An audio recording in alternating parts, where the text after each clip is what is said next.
British ginger celebrities. Carrot Top making a resurgence in the UK.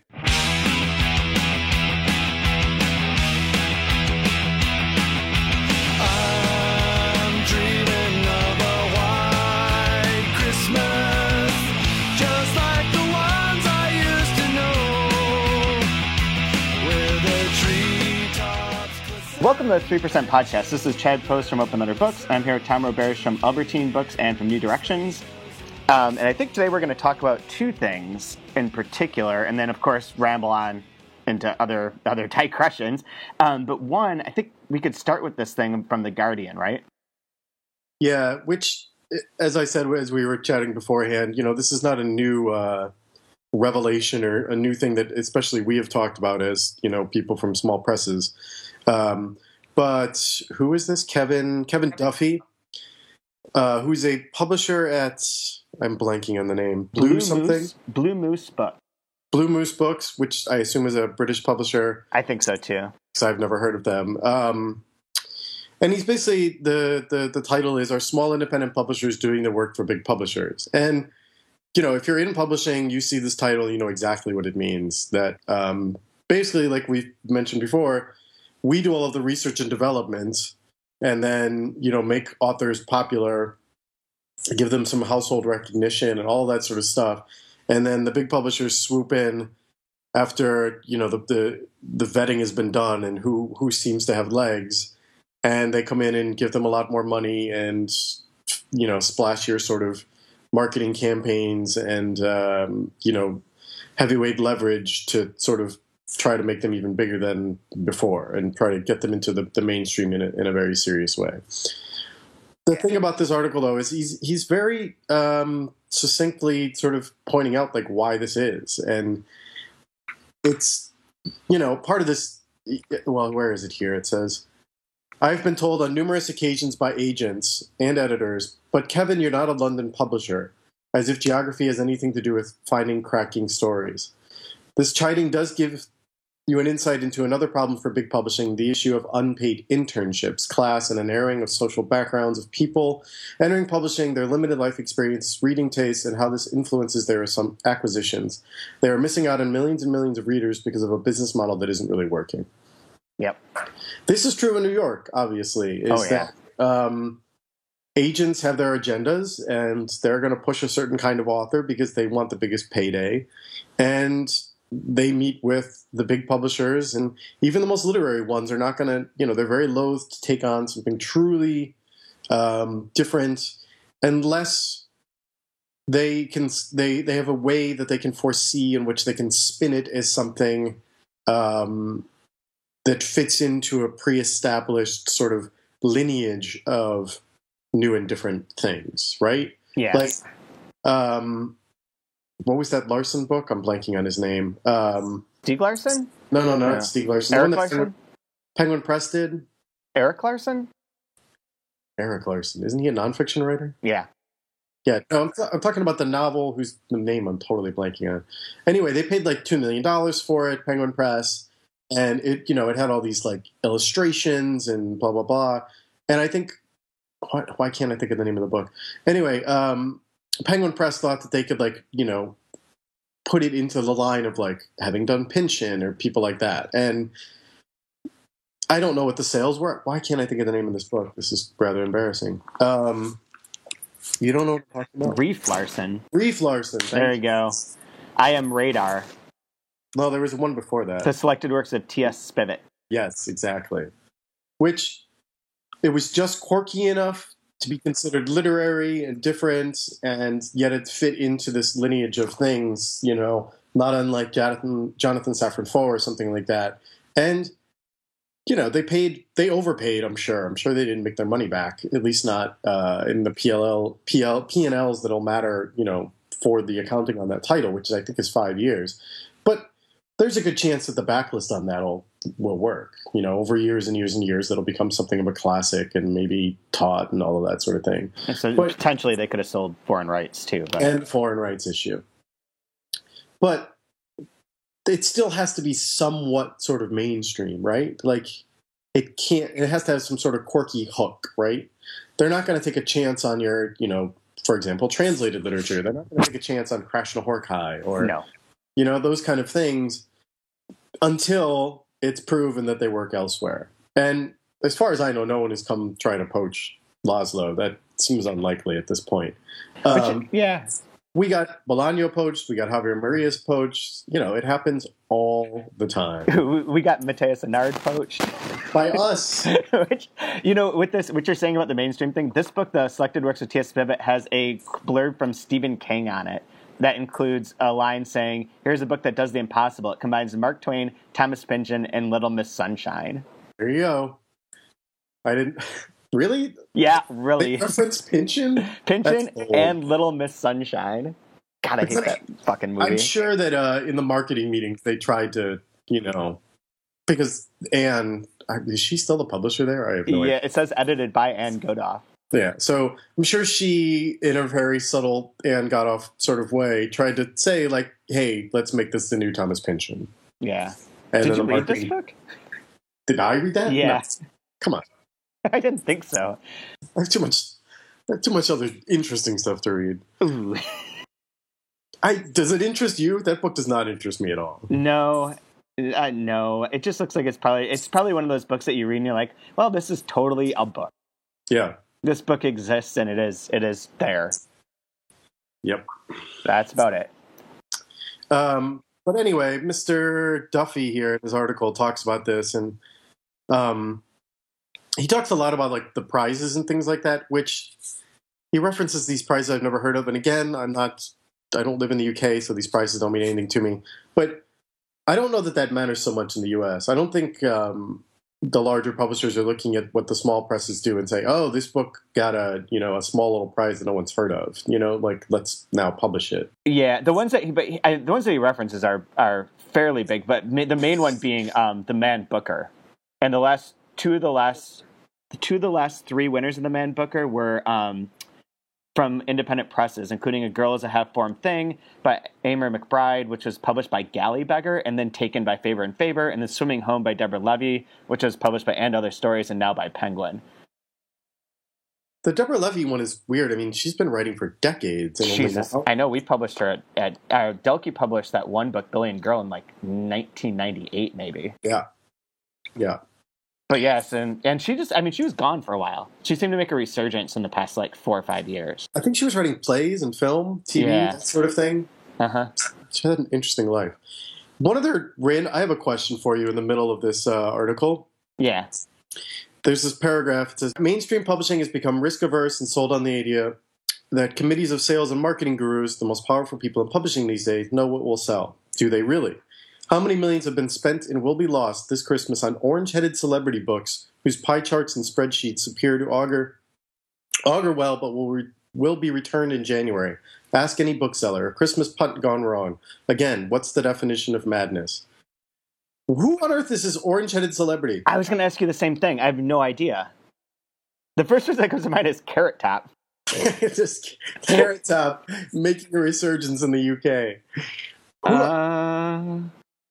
I honestly can't figure out who this could be. I can't either. I'm trying to Google, but there's no good way to Google that. British ginger celebrities. Celebrity Books UK redhead. Yeah. Anyway, total aside. Kevin Duffy really has it out for this orange-headed celebrity. You know what comes up, by the way, in all of my searches? This came up twice, and I tried it 2 different ways to try and find what we're looking for, is fucking BuzzFeed's list of the 27 hottest celebrity gingers. Oh, BuzzFeed. It's so bad. So bad. Molly Ringwald? Maybe? I doubt it. I seriously doubt it. I can't even... Yeah, whoever that is. If anyone knows, let us know. Yeah, I'm very curious. Me too. And is it like a Christmassy book? Or a memoir? It could be anything. They really could. It could be like a soccer player. I have no idea. Oh, shit, you're probably right. But I don't know who that would be. I don't know. Yeah, and that's their pull quote, too. How many millions have been spent in, for the article on the left-hand side, how many millions have been spent and will be lost on orange-headed celebrity books this Christmas? Who are you? Orange-headed celebrity. Or is that like some term I just don't know? Never come across? No idea. No idea. This is wonderful. I'm trying everything to try and figure this out, and it's not possible.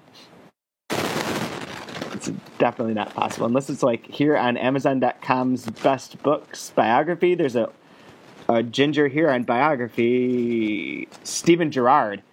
He's not really a ginger, though. But he is. Player? Yeah. Chris Evans? I don't know who the hell this is. I don't know who that is either. He looks a little bit more redheaded and famous. He's got a bunch of memoirs. I don't know. I give up. All right.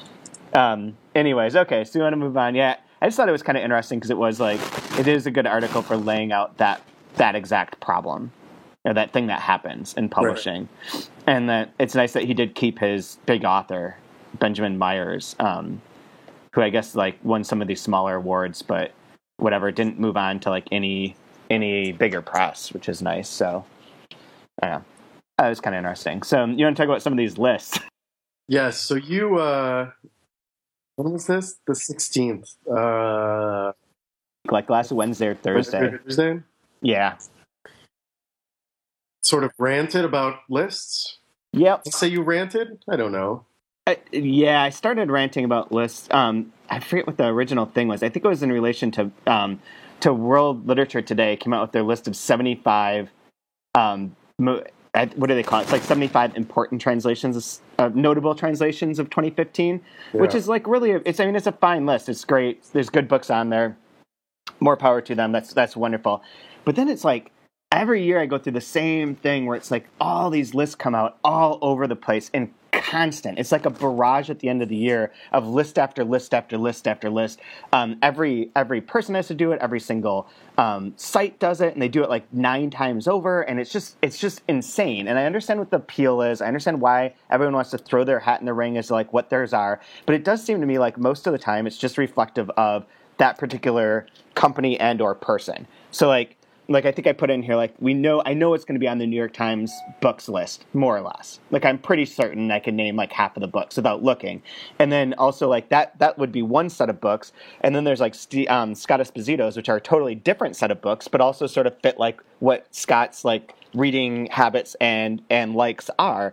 And it seems like these lists, like, they pretend to be objective, like the LitHub ones, the BuzzFeed ones, the Flavorwire ones, as if it's like, here's the definitive list of the 10 most important books of 2015, when really it's just like super subjective and is like based on what they perceive of as the people who read them and what their general things are. So I decided to make this whole thing complete bullshit by creating as many lists as possible, featuring as many books as possible in translation over the rest of the course of the year. So I'm trying to do one a day from then on out and trying to categorize them so that they have some value, maybe, that if people like look at them, they're actually fairly well thought out, I think, as terms of the titles that are included, but that the subject of them. So if you're looking for a particular type of book, you could look at this particular list and maybe find a recommendation. But at the same time, by not repeating any titles, and trying to do a million of these is kind of defeating the whole purpose of having any best of anything, which is kind of my point. The LitHub ones have driven me fucking insane. Yeah, their version, the one that I found particularly obnoxious was the like overlooked or whatever they had called it. That's the one I flipped out on yesterday. Yep. They have multiple overlooked ones, by the way. They have 3 overlooked ones. Really? Yep, they have overlooked books. The overlooked. Overlooked books by women and overlooked books by people of color. Or it might be women of color. I can't find that one right now. But yeah, they've had 3 so far, and it's like, overlooked by fucking who? Like, what does that even mean? So stupid. Fuck that site too. But I'll complain about that later. But yeah, so I tried to put together some of these, and I think for the ones that are like, there's 3 of them so far, right? Or 4. 4. The water cooler one was just basically like, here are the 6 books, the 6 translations I think everyone talked about or was talking about this year. 4, 5, 6, yes. And that's the other thing. I'm just going to choose random numbers. That's fine. It's never going to be 5, 10. I tried to have 11 yesterday, but one of the poetry books I was going to include was from New Directions, and it doesn't come out until March. So I got screwed. So it's like, that one's going to be 10, but 6. Wait, which one was that? The Pizarnik. Yeah, it's a long story. Yeah, I figured something happened because it was supposed to come out, I guess, in April. But at that point, I was like, screw it. I'll just stick with 10. But I didn't want it to be 10. But with the 6, and I think these are, I don't know, maybe let me see. I'll read them off, and then so everyone can know. And then you can tell me if you think that there's something else that should be included as like the most talked about or referenced or whatever. Translations of 2015. The Story of the Lost Child by Elena Ferrante. Sphinx by Anne Garetta. Is it Garetta? It is Garetta, yeah. Science Preceding the End of the World by Yuri Herrera. My Struggle, Volume 4 by Karl Ove Nasgard. The Complete Stories by Clarice Lispector. And The Story of My Teeth by Valeria Luiselli. Those are the 6. There's one that I was going to include, but I didn't in the end. So What'd you just say? Submission? Yeah. Yeah. But that one everyone is talking about not necessarily as a translation. They're just talking about it. Right. And is it selling well for you guys? It must be for you guys. No, we sell the French much more than we sell the English. Yeah. Yeah, I wasn't sure if that has gotten that much attention. Oh, that reminds me. Hold on, let me look up this email. When we had talked about it when it came out, Doug from McNally Jackson had written in like a week after, and I told you I'd seen piles of it there. So he sent this email on November 20th. We just completely ignored it, and he talks about Voices of Chernobyl. Excuse me. And then it says, as for Welbeck, we've sold 100 copies of Submission. Anyway, yeah, they had sold 40 or something copies the first week it had been out, and after 3 weeks they had sold 100. So I'm guessing they're up well over a few hundred at this point. So yeah, it's selling.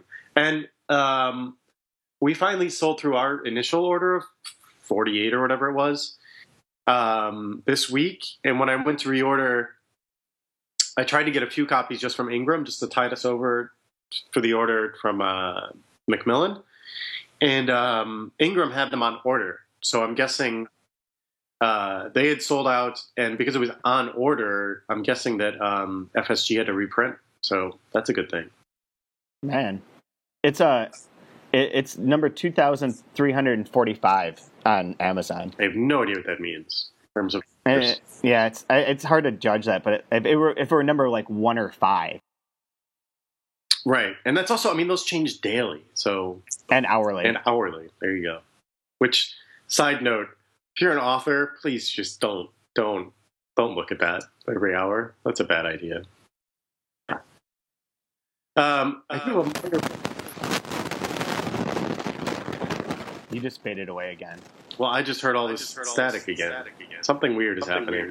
Something is happening.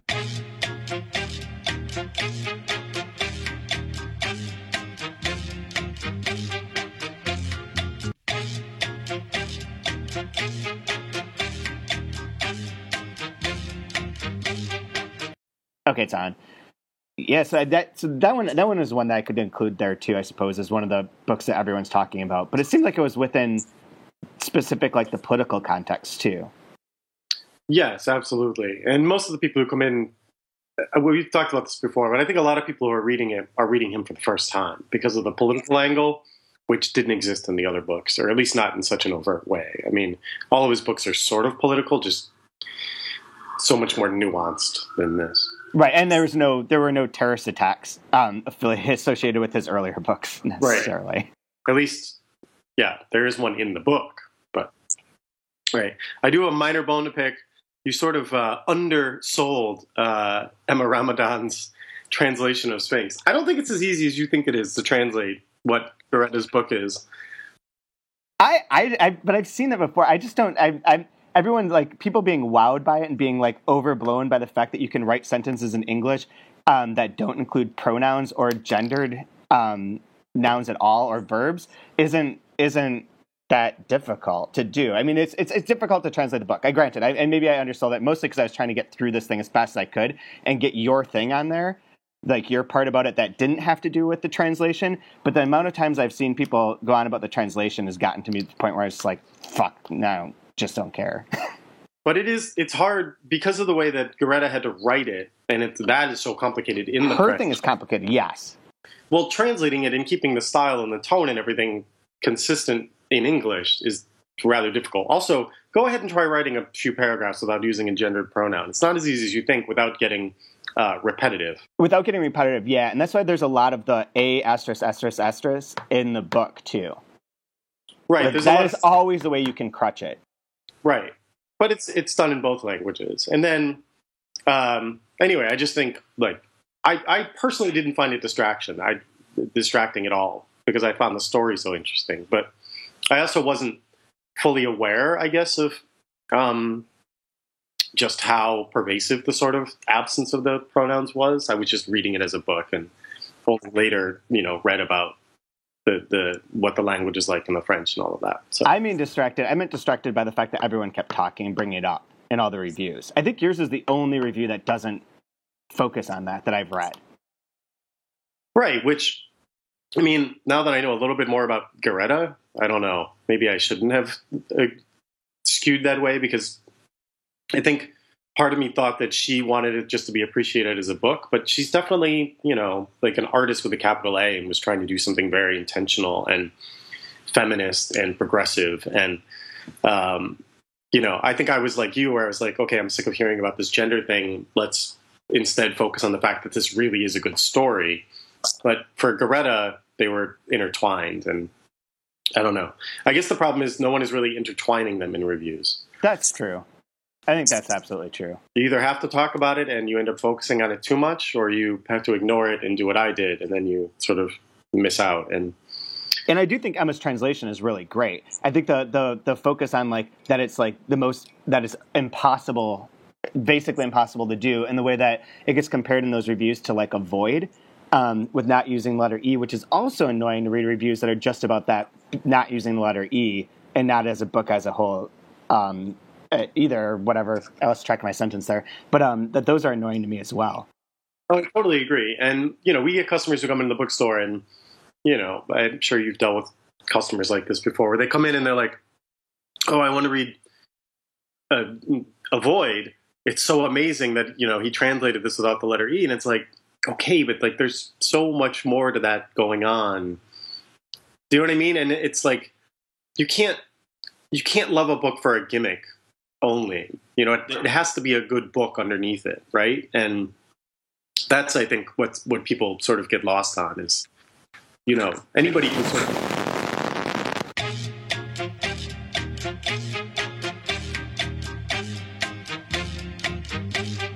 I think if anyone's listening to this and it sounds really jumbled, that's because we had massive technical difficulties with my computer and my headphones and a shitload of static. So I think what we were left off was with we were talking about Sphinx and whether or not you thought it would win the Penn Translation Award.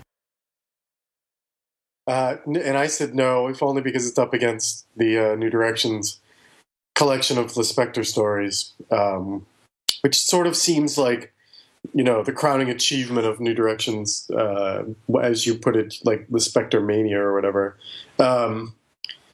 It's been getting all the attention. It's on everyone's list. Everyone loves it. And justifiably so. She's amazing. But, it's finally... It's kind of like when Lord of the Rings and trilogy movies or whatever, they wait till the end to give out the awards, right? Yeah, I think that's probably... that's definitely the front runner, I'd say. Yeah. Do you have the whole list in front of you? I've forgotten what's on the list. I'm trying to get there. What's that? And it's the long list, right? They do a short list as well. Exactly. I'm trying to find it, but it took me to like who won last year. It keeps bringing me there. Maybe this is it. Okay, I've got it. Okay, The Sound of Our Steps, Ironet Madelon, which I know nothing about. So The Complete Stories of Clarice the Spectre. The Blizzard by Vladimir Sorokin. Nowhere to Be Found by Bei Swa, which is really fantastic, but won't win, I think, because of Amazon being affiliated with it. The Game for Real by Richard Weiner, I'm not sure. Sphinx, Crime and Punishment, which, good God. The Physics of Sorrow, which is really fantastic too, but like always, our books go up against things that they're already, going to win. Hollow Heart by Viola Di Grado, and Paris Nocturne by Modiano. I'd be surprised if Modiano won. I would be too. Okay, so the finalists, if there's 5 finalists, it'll probably be Physics of Sorrow, Greta, The Game for Real, Le Spectre, and then maybe the Sorokin book. Even though I haven't heard anything good about that book. Nor have I. It's a little bit of like Sorokin fatigue at this point. Yeah, very true. But anyway, so that's that one. I would think it would be cool if Sphinx won, or if the Spectre won for that, or Physics of Sorrow. The other ones I'm less invested in. I like all the people involved, but those are the 3 that I would be rooting for. Maybe the Bayswaw book, but maybe not, because we're doing one of her books, and if we can't get a bunch of them signed on and she wins anything, I'm sure someone will come along and take her from us. So no, there's that. Anyway. You would prefer that when you do her books, they get nominated and win. Yeah, exactly. Yeah, yep. That's fair. Yeah, not selfish. Otherwise, whatever. I mean, we're going to get screwed out of it one way or another at some point in time. So then the other list I had was the underrepresented countries, which was pretty. When I printed that out, the thing that was most interesting to me, like, there's 4 books on there. They are Nowhere to Be Found by Bayswaw, so back to her. Home by Leila Chidori, who's Indonesian. The Night in His Shadow by, I think it's Boubacar Boris Diop, who's from Senegal. And then Bessarabian Stamps from Moldova. But the thing that when I printed out the list of all the books from 2015, I organized them by country. And, like,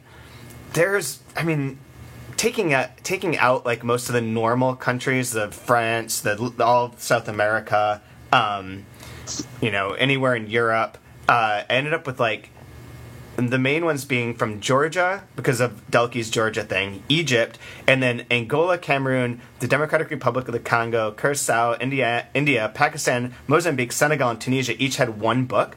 So those countries that I just named accounted for 20 total titles that were published in 2015. So there really is, like, a lot of these other countries are not getting translated at all. Or their books aren't. No, it's true. And I don't really know what the problem is. I mean, because it's not like people aren't paying attention. I mean, these books do get published in Europe. Maybe not. Yeah. Maybe not in huge numbers, but proportionately, they're there. There are enough, small French publishers, or even the big ones, that take on plenty of, Francophone writers and publish them from Africa, and publish them in France every year. I mean, you see dozens every year. Why? I mean, I know that the U.S. doesn't do that sort of research and reach out and try to find these people. I don't know. One of the other ones that's still baffling, will always be baffling to me, is India and Pakistan. In particular, India, because HarperCollins, Penguin, Random House, some others like Oxford are there with fully functioning publishers houses that are all publishing a ton of books translated from Hindi and from Tamil and from all the other languages in English in India, and none of those books get outside of that country. No, and I'm sure that they think it's all very culturally specific, and that there won't be an audience out overseas, but it doesn't even seem like they're trying. Right, yeah. I can understand that with, say, a bunch of books, but when you have, like, HarperCollins was one too, I don't know if I named them, but any of those, like, there has to be more than 1 book that from those presses combined every year that can travel and is not that culturally specific. Especially, people do want these things. I get people all the time, French readers, who come in and say, do you have books from Africa? Do you have books from Asia? They want them in one section, which we don't do, like McNally. But they are asking for these things specifically. clearly there are people out there who want something just different, or they, for whatever reason, they're just interested in the culture at that specific moment in time, and they would read something from that place. And, I see, let's say, 1,000 people a week, I don't know, come through the doors. And if I get that question 3 or 4 times a week, blow that up over how many bookstores and how many readers and online. And there is a market for these things. And no one feels like they want to take the risk to do it, right? Because it is whoever does it first, whoever really commits to it, they're taking a risk. And they're going to, until they can establish that, there is an audience and that people will come to whatever publisher does it and seek them out specifically, it's going to take some time and work. And yeah, absolutely. There's and with the India one, it's gonna. Some of the smaller presses here could, like, if you did enough research, you could find some stuff. But I think one of the problems with India in particular is that the catalogs and the websites and all the stuff that's available is really hard to get through. It's not made easy. It's not like a HarperCollins India is sending nicely designed catalogs of available foreign rights titles to presses like ours. I said this at Alta because I went to a panel on India and Pakistan, in particular India, with like 4 Indian translators, that I guess we've had one book pitched to us from India in all the years that we've existed, which seems remarkably low. Considering there are a billion people living there. Like literally 1 billion. And I did get a couple of books from the people on that panel, one of which is I'm still reading, which is kind of interesting. It's like a 6-volume Indian Knausgard almost, and it's translated by someone who's the daughter of Norman Rockwell. So go figure. But other than that, like, it's just randomly like meeting that person face to face. Otherwise, that book would never have come to us at all. So I think that there is going to be some stuff with this. With the underrepresented countries, like Michigan State's doing a lot of stuff specifically focusing on that, and then Deborah Smith, who translates from Korean, is starting a press in the UK called Tilted Axis that's only going to be books from those parts of the world as well. So maybe there'll be some movement, but it seems like it's going to be years, and that there's such a huge gap. Yeah, can we talk about the Diop book from Michigan State? I don't mean to insult university presses, but I think we'd both agree this is, like, hands down the best cover they could have come up with. It's perfect. And it looks like a trade press paperback, and it evokes the right sort of imagery and mood and all of that sort of stuff, and manages not to look like a university press at all, which is exactly what they should do. Because when your average bookstore reader, who has no concept of publishers beyond, the big names or whatever, goes into a store, if they see something that looks too much like a university press, they're going to think it is too academic. Whereas you see this and you think, oh, this looks like a book, a novel that I might be interested in reading, and they pick it up. And we've done okay with this book. Oh, good. We've had it on the table since it came out, and, it's not flying off the shelves like it's Soumission or whatever, but, it does perfectly fine. And I think a part of it is just that they've packaged it and promoted it in a way that is, just generally appealing. And we've talked about this so many times, but that's part of the challenge of getting out of the ghetto of translation, and especially like literary translation, is to just treat readers like readers and not, specialized niche readers. Yep. Exactly. I completely agree. Have you read this? Good job. Yeah.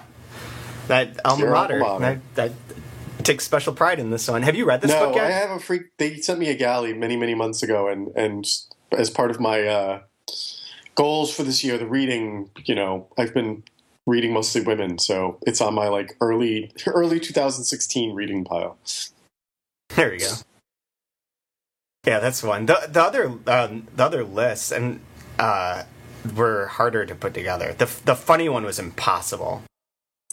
We had several text exchanges about this, and we all came up blank, largely.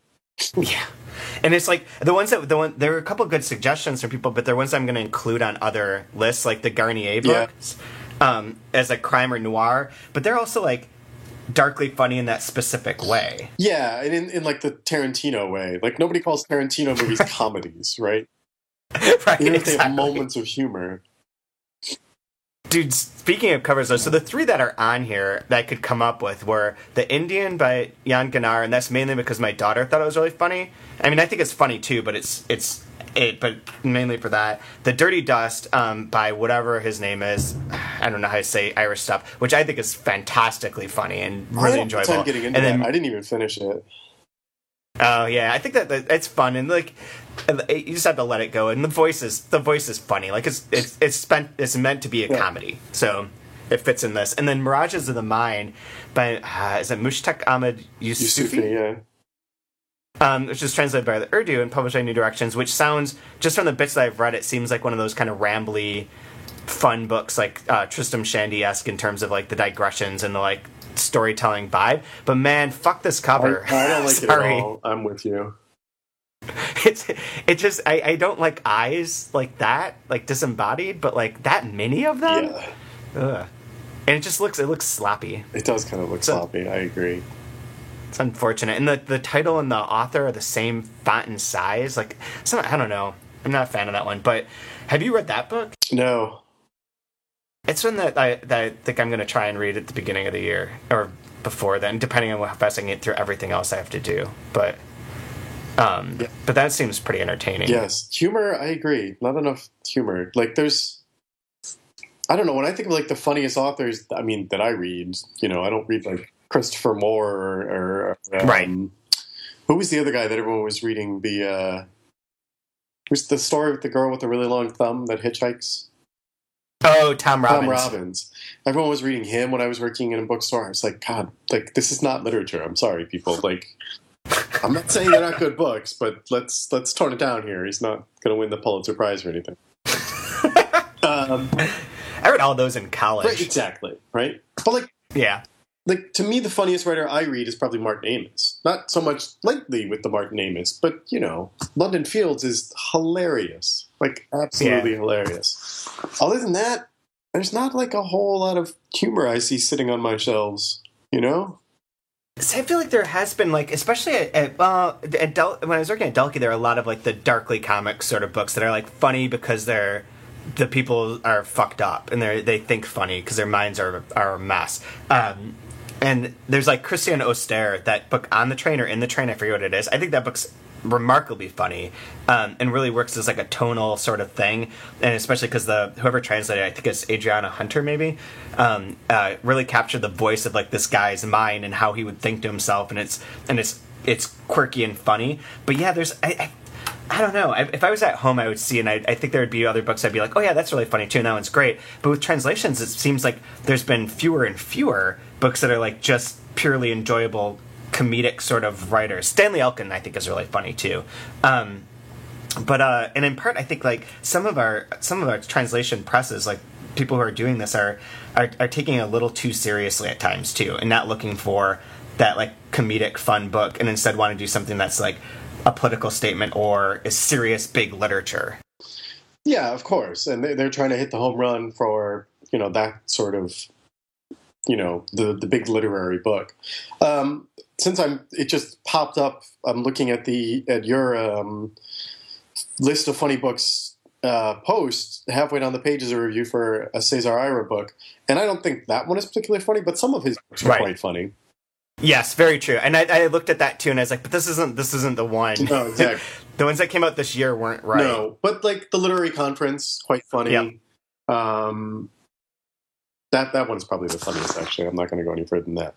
That is really funny. Favorite. There are some others. Who else? Back to Americans. I would say, and maybe I'm just wrong here, but I found David Foster Wallace very, very funny.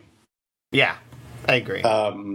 I mean, he will turn on a dime and drop some serious pathos on you, but by and large, pretty funny books, Exactly. I would completely consider that like a funny book for a list of funny books, whatever. Because I don't think that they have to be like purely a joke, constant joking and nothing else, but that there is like a sense of humor when you read it. You laugh sometimes. And he's trying to make you laugh, and that's a good thing, and he succeeds, yeah.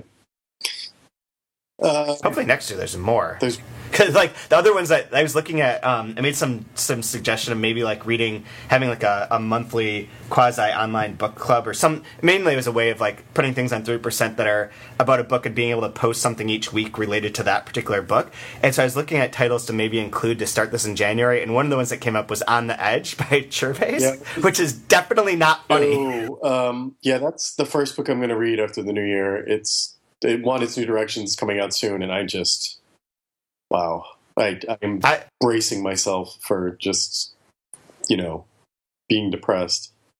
Yeah, we published part of him in A Thousand Forests and One Acorn, and I had looked at some of his books before you guys signed these on, and so I've been excited to read these, but yeah, it just seems like it's going to be so... I need to be in the right mood for this. Yeah.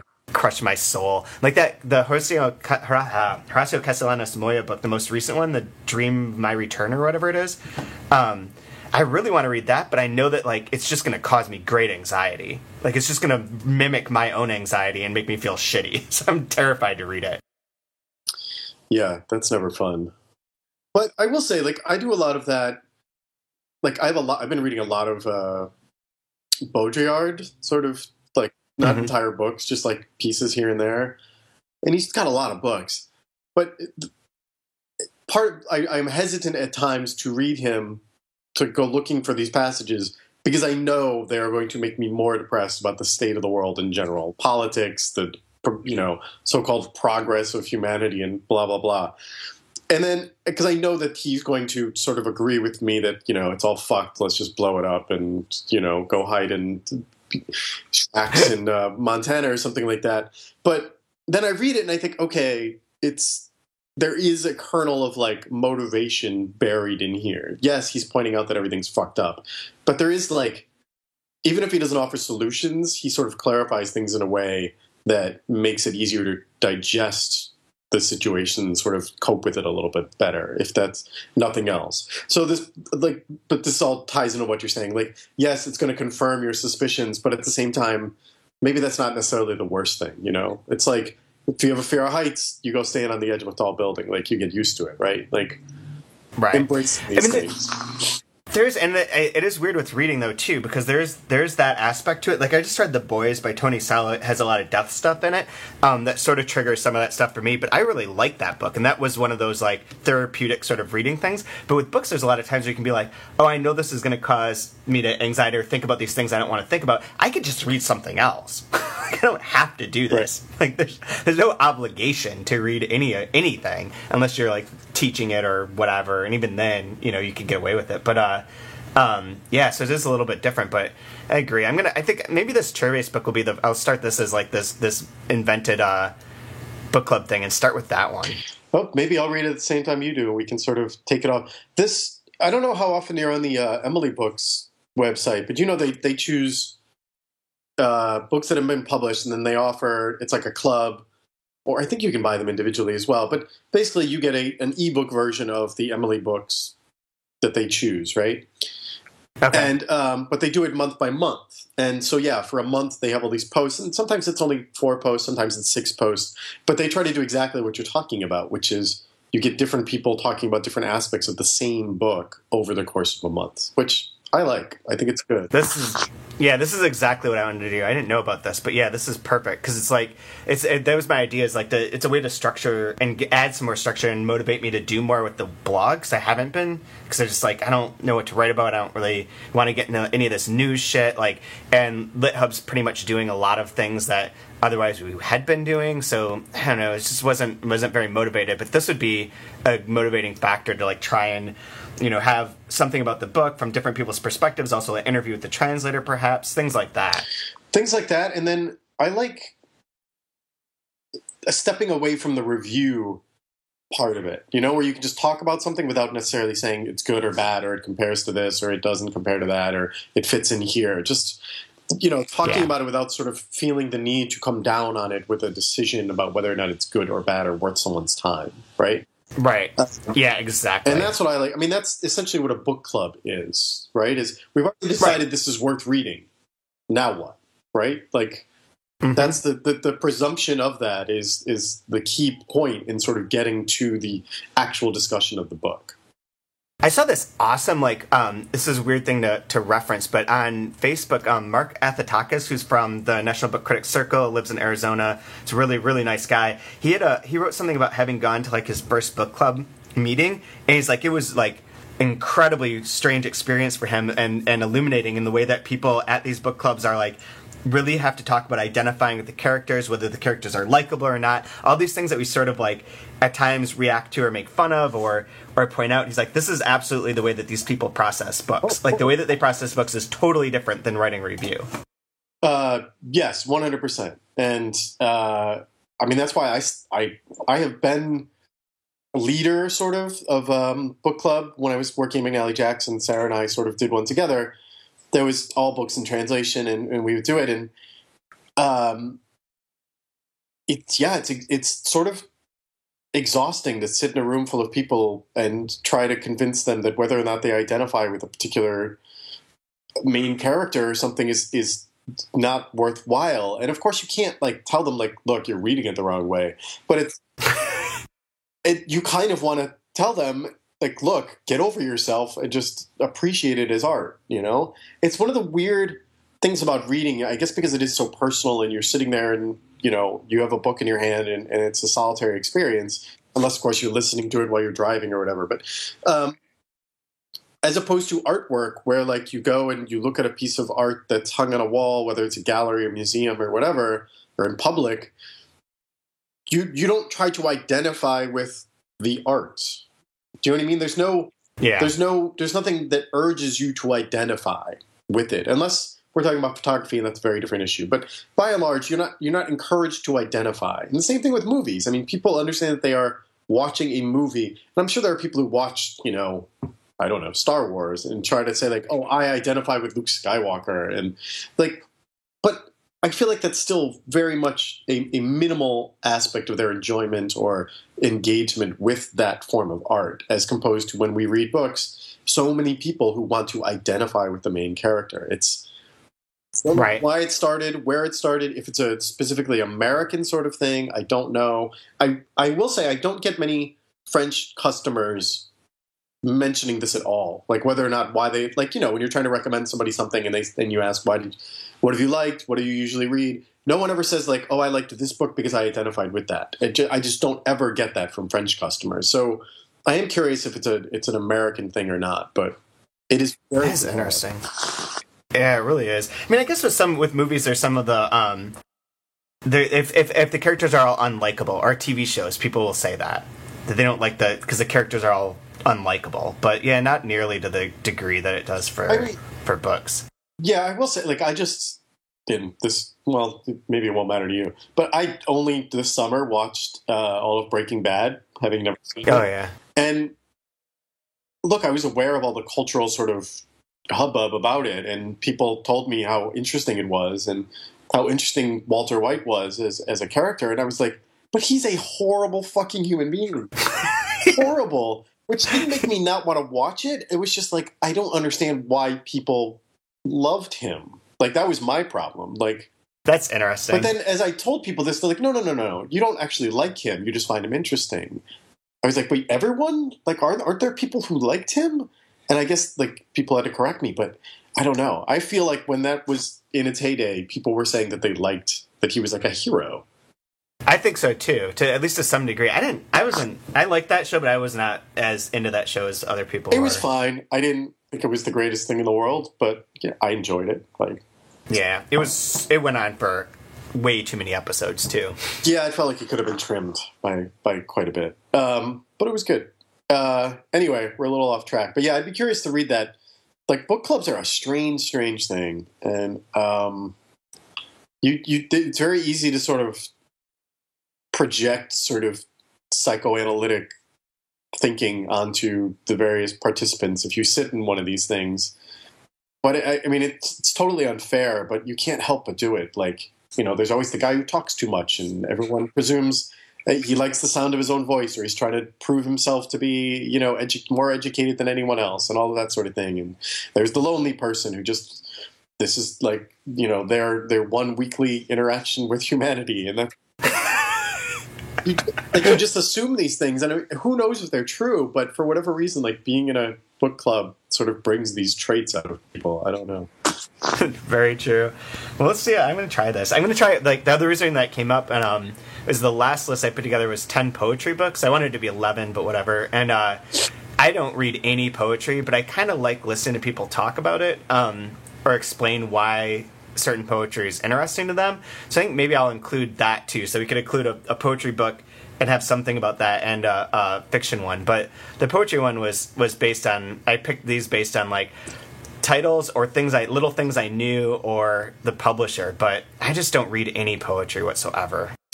Yeah, I'm with you. Unfortunately, as much as I pay attention to it, just by virtue of I guess my jobs, I'm aware of names and I know things, but the amount of poetry I actually read is so minimal. I will say, I'm looking at your list here. I do know Frederic Forte. Yeah, that book is awesome. I've read part of that. I'm looking through your list here. I don't know any. Wait, this one looks familiar. Zephyr Press. Wait, are they the one that's up near you? No, they're in somewhere near Boston, I think. Boa is near me. Ah, right. Hit Parade. I've seen all of these Ugly Duckling ones because I was just recently going through their catalog to get some of their books in the store because they've done some stuff from the French. They do great stuff. Yeah, they're just fantastic in general. They do everything. They just do everything the right way. They pay people, and they're just so. I just love them. Yes. I agree. Matvey is he's just a great human being. That's for sure. Yeah, absolutely. Yeah, more poetry. we have nothing more to say about the poetry thing. I really don't. I mean, I wish maybe we should both like challenge ourselves. I will say, to bring her up one more time, Emma Ramadan just gave me a translation she did for La Presse, which is Cole Swenson's press.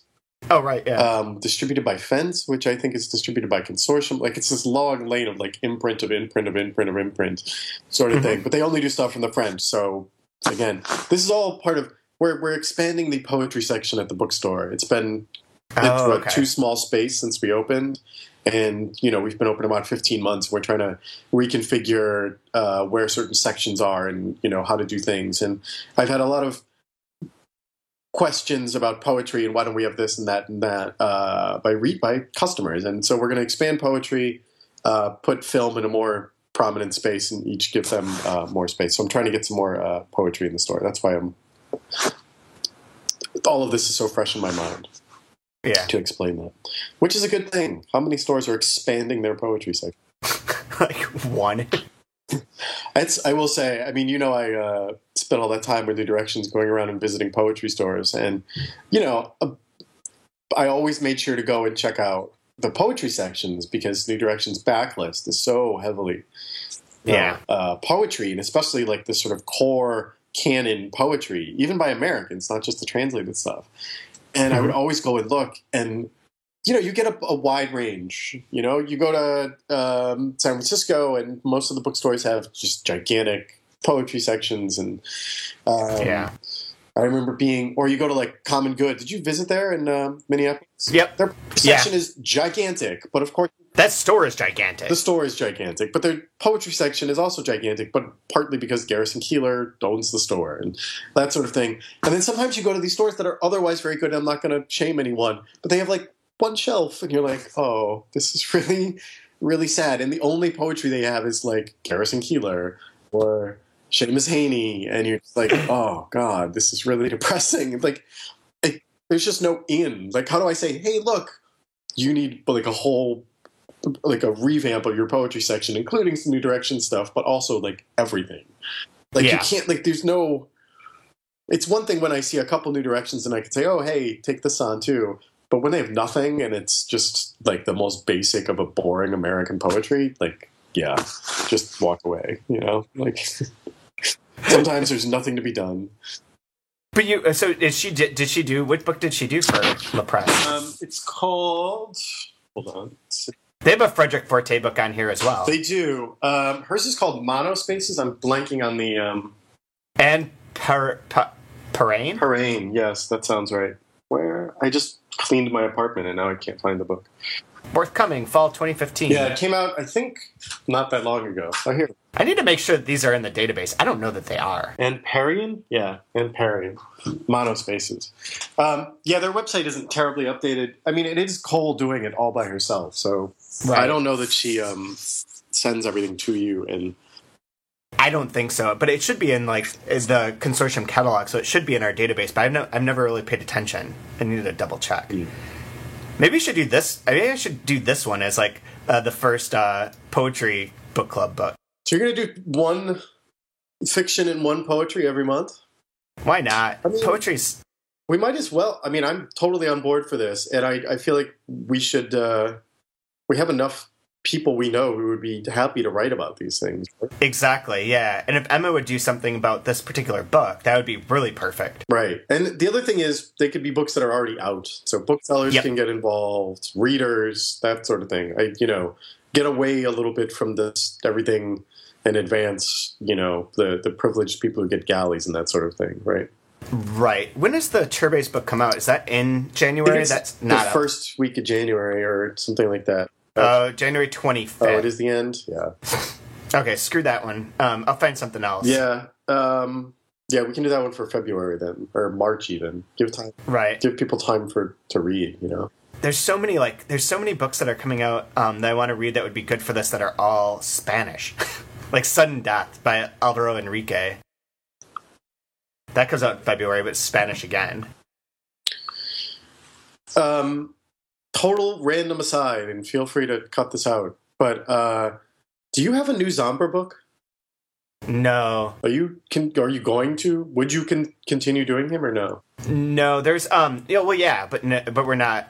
After we did ours, he went to FSG, and then My Documents, which is with McSweeney's, and I heard that the one after that, I know that Coffee House is bidding on it, but I don't think that because they asked me, they're like, well, we know you've done him in the past. Would you be upset if we tried to publish this book? And I don't think he or his agent necessarily they've never sent us anything after that one book. And I wrote a pretty negative review of the one that FSG did, and I'm sure that didn't sit well. Right. But I was being honest. I didn't think that book was good at all. Because I do like him in general. Yeah, me too. And I like the early books a lot. Yeah. I haven't read this new short story collection. I like the one you did, and I liked Bonsai quite a bit. So, Yep. yeah. I don't know. It came up on Goodreads as like a book I would like for your book came up for something related to something I'd read or something like that. I was like, oh yeah, I wonder what happened to that guy. Anyway. I don't know if there's anything else. If we want to go into our rants and raves. If you have a rant, feel free to rant. Well, mostly my rant is just that I found this thing on Entertainment Weekly, which I didn't know Entertainment Weekly still existed, really. But it was all based around showing the new cover for The Vacationers author Emma Straub's new book, and it was marked as like an exclusive cover reveal on Entertainment Weekly. I was like, this is fucking stupid. And like reading through like the description of it and like why this cover is on there, all of it is just like, this is not necessary. This is the kind of hype that I find obnoxious. Yes. It also it seemed really, really forced in a way. Like how many EW readers are going there for book news? And Zero. it felt like them sort of like trying to grab into a new audience of some kind. I don't know. It was a very strange sort of thing. And look, I'm happy that books are getting discussed there. I don't know. I feel like it could be done in a much better way than like, here's a cover. Here's a cover reveal for a book coming out in May. Aren't you excited about these illustrations? It depicts daily life and sidewalk life. Like, no, fuck this. Yeah, this also, is dumb. Like, illustration work aside, I mean, they're fine illustrations, but it's not like groundbreaking cover design by any means. No, it's a sort of book that if I saw in a store and I didn't know who it was, I'd just be like, absolutely not picking that Right. up. Not a chance. Not a chance. So, do you have a rant or a rave? I have a rave. Nice. As a backstory, about 2 weeks ago, as happens every year at the French Embassy building, they host, or not host, but they allow the space to be used for various places to throw sort of holiday parties and or fundraisers or that sort of thing that are actually, culturally related. And so the FACE program, which is the French Embassy's bilingual education program, they try to encourage bilingual schooling in and around New York and across the country, but it's most successful here in New York. And so they had an auction, a silent auction, and so they had all these items that you could buy on display upstairs in our ballroom and the adjoining room, the Marble Room. This all sounds so pretentious, forgive me. But it is an old mansion, okay? It's whatever. It's a nice space. So, we kept the bookstore open for a while. We were donating, I think like half of our sales that night to the cause as well. So we stayed open. I didn't really want to hang out upstairs. I wasn't dressed, black tie. So I just ran up and took a tour around what was on for auction beforehand and grabbed a glass of champagne and came back downstairs. I'm walking around, and they had it all grouped off. One of the sections, this being the French Embassy, was all of this French alcohol, wine. There was like some expensive cognac or whatever. But what I saw what was interesting was a gigantic bottle of champagne. I can't remember which manufacturer it was, but obviously a French champagne company. Gigantic bottle, which I had never seen. Like, we've all seen like the Magnum, which is 2 bottles, right? Yeah. This was like the size of a baseball bat, but like obviously thicker. And it was called a Methuselah. Whoa. I did not know this. So it was called a Methuselah. I went downstairs and looked it up. The equivalent of 8 bottles of champagne. Holy shit. So I looked this up. There's a whole chart for the size of these wine bottles. The names are amazing. All right. So this is sort of related to translation. I don't know why. Naming of champagne bottle size. Listen to these. So we go from Piccolo, which is a quarter bottle, a demi, half bottle obviously, bottle. Then we get to the Magnum, which people usually know, the Jeroboam, 4 bottles, the Rehoboam, 6 bottles, the Methuselah, 8 bottles, the Salmanazar, 12 bottles, the Balthazar, 16 bottles, wow, the Nebuchadnezzar, 20 bottles, the Solomon, 24. Then we jump to the Sovereign, 34 bottles. Damn. The Primat, which is 36 bottles. And then the Melchizedek, 40 bottles of champagne in 1 bottle. And the... Shit. So I'm reading the... what am I on? AdoreChampagne.com, which has a list of all of these and talks about their sizes and who makes them and that sort of thing. For the last one, the biggest one, the Melchizedek, some say this unique bottle really exists, while others claim it's pure myth. However, it keeps an impressive 30 liters of champagne or 40 standard 750 milliliter bottles. Wow. I would love that. I can't even, the only thing that I regret is not actually on here is the height. I'd love to know how big that is. Oh, it also breaks it down by glasses. So 40 bottles is 240 glasses of champagne. That's amazing. By the way, the what did I say that I saw? The Methuselah, right? Methuselah, the 8 bottles? Yeah. It was being auctioned, the opening bid was $1,100 or something. Holy crap. So, multiply that times 5. You can probably buy a $10,000 bottle of champagne. But if you could lift it, I don't think you could. I don't think I could. 40 bottles? I 2 probably cases. You could lift that, but the glass would have to be so thick to make up for it, right? So I think that's true. Disproportionately, it wouldn't be like carrying 40 bottles of glass. It would be much thicker at the bottom and the base, right? Right. So it'd be like carrying 4 cases of 12 bottles of wine each, probably. Adding on stuff. Yeah. I mean, you're not pouring out of that. You're not gracefully picking that up and pouring. No. You'd have to stand on something and sort of tilt it over into a swimming pool. A swimming pool of champagne. That would be kind of awesome. This is much different than my discount liquor place right near my house that has the double size, the Magnum ones for $9. That's not real champagne, is it? Yeah, it's just cheap, shitty champagne. I love it. It's my favorite. Throw some orange juice in there and drink all Sunday. Oh God, that sounds really gross. I like it. It's nice and sparkling. Have you seen that Makes thing me where feel- Bill Murray's secret to like not having a hangover is to No. drink one, nothing but champagne, but two, because there's so much sugar in it, Oh, to yeah. put ice in it, like literally in it. So you're drinking like a stein of champagne, but you're covering ice with champagne. So you're drinking plenty of water at the same time. Wow. Bill Murray. There you go. He's all over the place. Oh man. Anyways, I don't think I have anything else to add to this. No, when we next talk, we'll talk about our 2015 reading goals and how that went and what we learned, if anything. I did find the post, so I can listen to it. I guess Right. I don't want to have to listen to it, but you just have to find like the very minor, what our statements were. right, exactly. Yeah, and I know that there were numbers. I know that yours was 2/3 women, right? Yeah, I'm almost gonna make it, but I don't think I will. It'll be like 63% or something. I don't know. That's damn close. Close. I mean, that's fine. I feel like yeah. If only I Get that hadn't read close to those be Pascal close. Garnier books on vacation. Yeah, or Pascal Garnier was a woman. That would have made a big difference. Oh, okay, exactly. But anyways, okay, well, cool. We'll try and piece all of this together, and hopefully it's not too confusing for everyone who's listening. But there we go. And I know now I'm going to bring in different headphones next time, and if not, I'm going to have to use this computer. We'll figure it out someday. Okay, cool. I'll talk to you later, man. All right.